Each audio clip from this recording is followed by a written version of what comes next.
近日，据媒体报道，最近非洲西海岸国家加蓬传来一个坏消息，该国的最大港口利伯维尔发生绑架案，1名船长被杀，4名中国籍船员被绑架，立刻引发了居民们的关注。而对此，外交部表态令国人倍感欣慰，当即表示要求加蓬政府立刻营救。这次的海岛绑架案发生在加蓬最大的港口，也是其首都利伯维尔港。海盗直接进入港口，对4艘船舶实施了袭击，成功劫持了4名中国籍船员，这让很多人都感到震惊。区区海盗竟然能闯入一个国家的首都港口实施袭击，并且成功带着人质逃离。但实际上，这在加蓬所处的几内亚湾是非常常见的现象。虽然提起海盗，很多人都会想起索马里海盗，但近年来在众多国家海军的联合护航与打击下，索马里海域实际上已经很长时间没有发生过一起海盗袭击事件了。但几内亚湾海域情况却完全不同，1年内发生了1000余起海盗袭击事件中，80%是在这片海域所发生的，受害企业和普通船员不计其数。几内亚湾是西非重要的石油运输枢纽海域，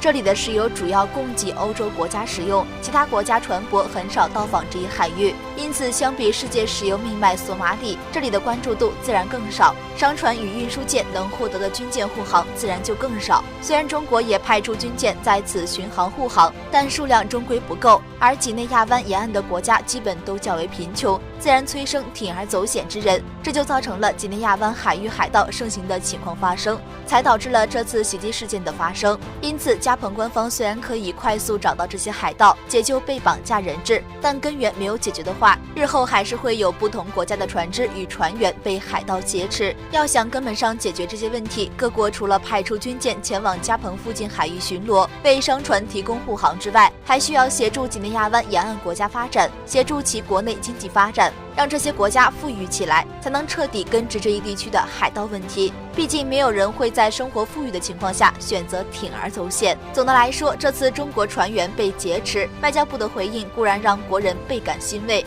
但几内亚湾海域海盗问题的根源必须得到解决，才能彻底让这个发生了全球80%海盗袭击事件的海域变得更加安全。各国派出军舰巡航护航，同样能有效遏制海盗，但却难以根本上解决这一问题，仍然需要等周边国家富裕后才能根治。